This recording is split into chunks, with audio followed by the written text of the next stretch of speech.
أعوذ بالله من الشيطان الرجيم بسم الله الرحمن الرحيم والعصر إن الإنسان لفي خسر إلا الذين آمنوا وعملوا الصالحات وتواصوا بالحق إلا الذين آمنوا وعملوا الصالحات وتواصوا بالحق وتواصوا بالصبر إن الله وملائكته يصلون على النبي يا أيها الذين آمنوا صلوا عليه وسلموا تسليما اللهم صل على سيدنا مولانا محمد وعلى آله سيدنا قول قليلا كاهيلا إلى قلبي মৌলিক সঙ্গে বাধা পেতেছি সকাল থেকে সন্ধ্যা মৌলিক সঙ্গে বাধা পেতেছি সকাল থেকে সন্ধ্যা ইয়া রাসূলুল্লাহ ইয়া হাবিবাল্লাহ ইয়া রাসূলুল্লাহ ইয়া হাবিবাল্লাহ اللهم صل على سيدنا وعلى آل سيدنا حبيبنا محمد بلغ العلا بكماله كشف الدجى بجماله حسنت جميع خصاله صلوا عليه وآله الشرق مسلم وسلم القلم ومرض رسول الله عليه السلام السلام عليكم ورحمة الله وبركاته সকলে কেমন আছেন আমরা আল্লাহর দরবারে শুকরিয়া জ্ঞাপন করি যে মহান রব্বুল আলামিন আমাদের সবাইকে এই মহামারী থেকে সুস্থ রেখেছে যে সময় সারা বিশ্বে আজকে সারা বিশ্ব মহামারীতে আক্রান্ত সারা বিশ্ব যখন স্তব্ধ ঠিক সেই সময় আল্লাহ আমাদের সবাইকে মহামারী থেকে সুস্থ রেখেছে সুস্থ রেখে আমাদের দুনিয়ার সমস্ত কাজ থেকে দূরে রেখে সব চাইতে শ্রেষ্ঠ যে কাজ শ্রেষ্ঠ যে ইবাদত শ্রেষ্ঠ যে জায়গা সেই জায়গাটায় আসার তৌফিক দিয়েছে সেই মহান রব্বুল আলামিনের দরবারে শুকরিয়া সকলে পড়ি আলহামদুলিল্লাহ সকলে পড়ি লা ইলাহা ইল্লাল্লাহ ওয়াহদাহু লা শারীকা লাহু লাহুল মুলকু ওয়া লাহুল হামদু ইয়াহয়ী ওয়া ইউমীত ওয়া হুয়া আলা কুল্লি শাইইন কাদির সকলে পড়ি আল্লাহুম্মা ইন্নী আউযু বিকা মিনাল বারসি ওয়াল জুনুনি ওয়াল জুদামি ওয়া মিন সাইয়্যিল আসকাব ইয়া যাল জালালি ওয়াল ইকরাম সকলে পড়ি রব্বি আন্নী মাসানি আদ-দুরু ওয়া আনতা আরহামুর রাহিমিন আমরা সকলে মহান নেতার প্রতি মহান নবীর প্রতি দরুদ পাঠ করি সংক্ষিপ্তভাবে। সকলে বলি সাল্লাল্লাহু আলাইহি ওয়াসাল্লাম। দোয়া করি যে সমস্ত ভাইরা ইসলামের পথ থেকে ইসলামের পথে থাকতে যে অবসর থাকতে যে নির্যাতিত হয়ে নিপীড়ন হয়ে যারা দুনিয়া থেকে বিদায় নিয়েছে সেই সমস্ত ভাইদের জন্য জান্নাতুল ফেরদৌস আমিন।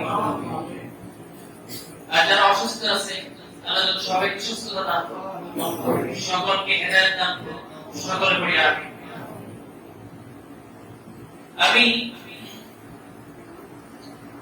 বর্তমান সিচুয়েশন নিয়ে কিছু কথা বলবো। এজন্য একটি সূরা তেলাওয়াত করেছি। এই সূরাটার বিষয় নিয়ে অনেক ইমাম আর সাহাবারা পর্যন্ত বলেছে যদি সূরাতুল আসর এই সূরাতুল আসর যদি কোনো ব্যক্তি জীবনে বাস্তবায়ন করতে পারে চলতে পারে গোটা কোরআনকে অনুসরণ করা হবে। সুবহানাল্লাহ।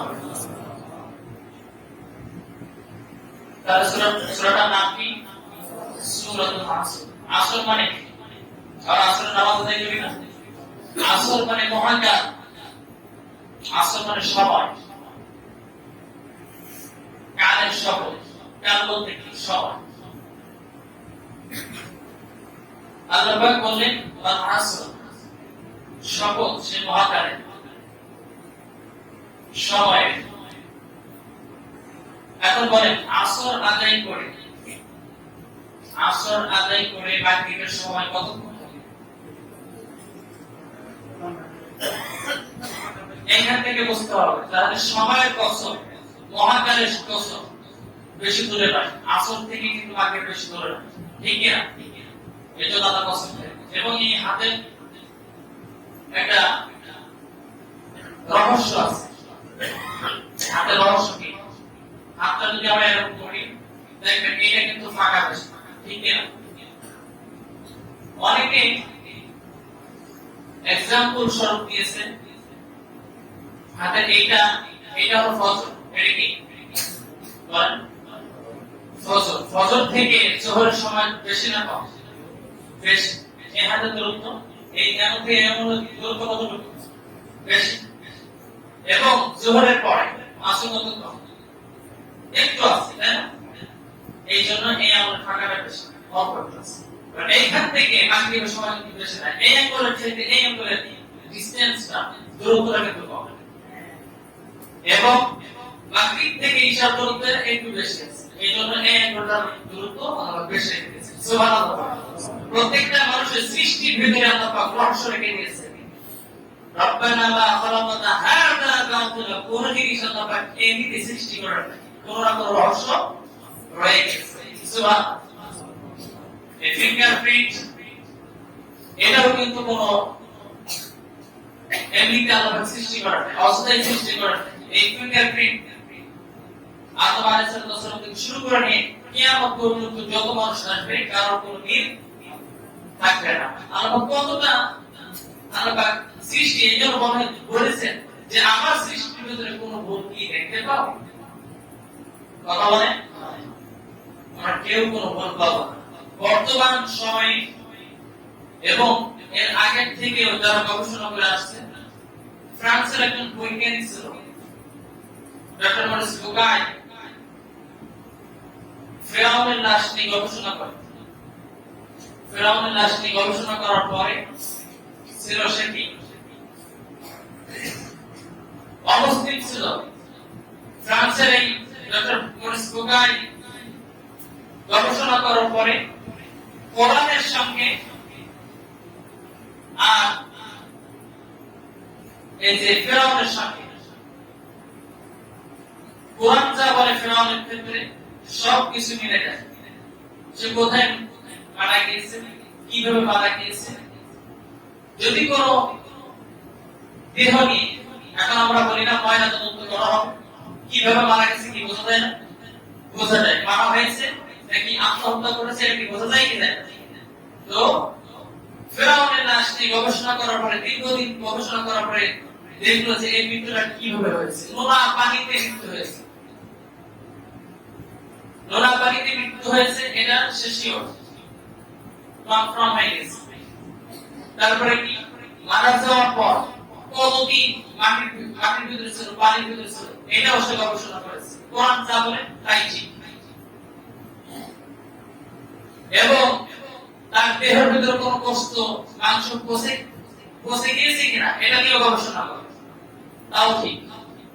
কোন বস্তু পচে নাই, শুকিয়ে গিয়েছে কিন্তু পচে নাই, কারণ তার দেহ পচতে গেলে পোকা ধরা লাগবে, আর পোকা ওই দেহে অংশগ্রহণ না, ওই দেহকে পোকায় খাওয়া হারাম করে দিয়েছেন কে? এই জন্য কোনো পোকাও তার ছয় না। এখন এই গবেষণা করে থেকে যাই গবেষণা করে সব কোরআনের ভিতরে গেলে শেষ পর্যন্ত সে মুসলমান হয়ে যায়। সুবহানাল্লাহ বলবেন না? পৃথিবীর ভিতরে সবচেয়ে বৈজ্ঞানিকদের ভিতরে তিনি একজন ছিল যে দেহ নিয়ে গবেষণা করত। আল্লাহ পাক তাকে হেদায়েত দান করে মুসলমান হয়ে যায়। যারাই যুগে যুগে কোরআনকে ভুল করার জন্য উঠে পড়ে লেগেছে, যারা কোরআনের কাছে যায়, এদেরকে আল্লাহ পাক হেদায়েত দেন, ঠিক না? তো কোরআন নিয়ে গবেষণা করতে হবে, কোরআন নিয়ে জানতে হবে, বুঝতে হবে, তারপরে নিয়ে ফতোয়া দিতে হবে, ঠিক না? না জেনে আপনার ইচ্ছা মতো মনগড়া ফতোয়া আপনি দিতে পারবেন না। আপনার ইচ্ছা মতো আপনি ফতোয়া দিতে পারবেন না, ইচ্ছা মতো আপনি ইসলামের নাম নিয়ে কিছু করতে পারবেন না। তো আসুন কোরআন নিয়ে কিছু কথা বলি। ওয়াল আসর, সময়ের কসম, মহাকালের কসম।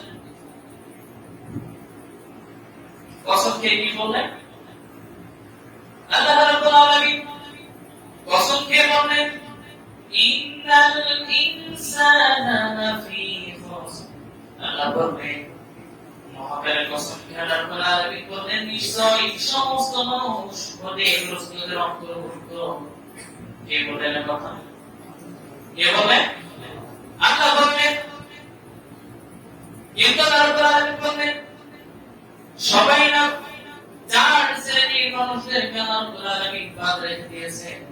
আল্লাহ রাব্বুল আলামিন বলেন ইন্নাল্লাযীনা আমানু ওয়া আমিলুস সালিহাতি ওয়া তাওয়াসাউ বিল হাক্কি ওয়া তাওয়াসাউ বিস সাবর। ইল্লাল্লাযীনা তারা আমানু, যারা ঈমান এনেছে, যারা বিশ্বাস করেছে, বিশ্বাস যারা করেছে আল্লাহর প্রতি, কিয়ামতের প্রতি, ফেরেশতাদের প্রতি, রাসূলের প্রতি, আল্লাহ যে কিতাব নাযিল করেছেন কিতাবের প্রতি, আর আল্লাহ যে দ্বীন পাঠিয়েছেন, ইন্নাদ্দীনা ইনদাল্লাহিল ইসলাম, এই ইসলাম ছাড়া কোন মুসলমানের অন্য কোনো দ্বীন নাই, এটা যারা বিশ্বাস করেছে আল্লাহ বলেন আমানু ওয়া আমিলুস সালিহাতি ওয়া তাওয়াসাউ বিল হক। আর যারা নেক কাজ করবে, সৎ কাজ করবে।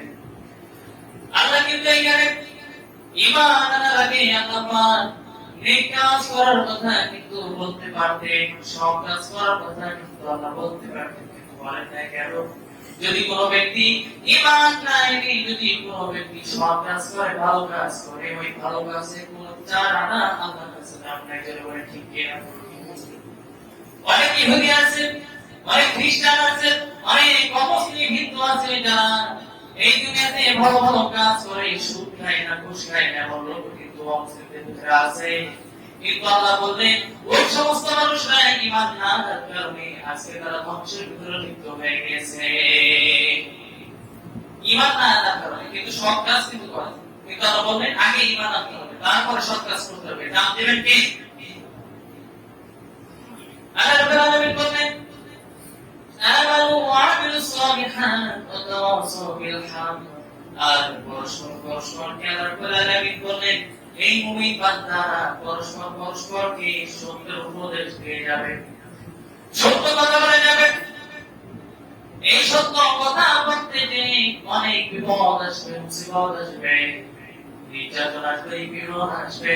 আল্লাহ বলেন এই সমস্ত নির্যাতন বিরোধ থেকে তারা ধৈর্য ধারণ করবে। জোরে বলি সুবহানাল্লাহ। সত্যের দাওয়াত দিতে গেলে বিপদ আসবে, মুসিবত আসবে, এটা কিন্তু নতুন কথা না, আমরা কিন্তু অনেক পুরাতন থেকে শুনে আসি। সত্য কথা বললে কি আসবে? বিপদ আসবে। সত্য কথা বললে তার কি হবে? জেল খাটতে হবে। সত্য কথা বললে তার আত্মহত্যা সিদ্ধ হয়ে যাবে। আমার আব্বু এই কাজ করেছে।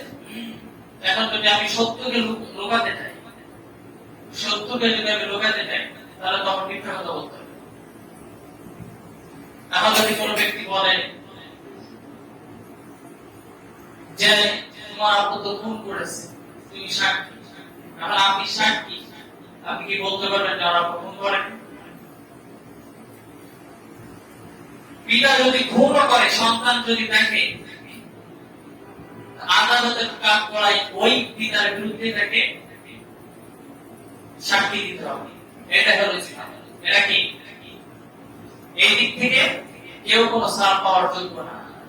সবাই সমানভাবে ইসলামকে সমানভাবে প্রযোজ্য, সবার উপরে ইসলামের বিধান সমানভাবে প্রযোজ্য। সে হোক আপনার চাচা, হোক আপনার পিতা, হোক আপনার শিক্ষক।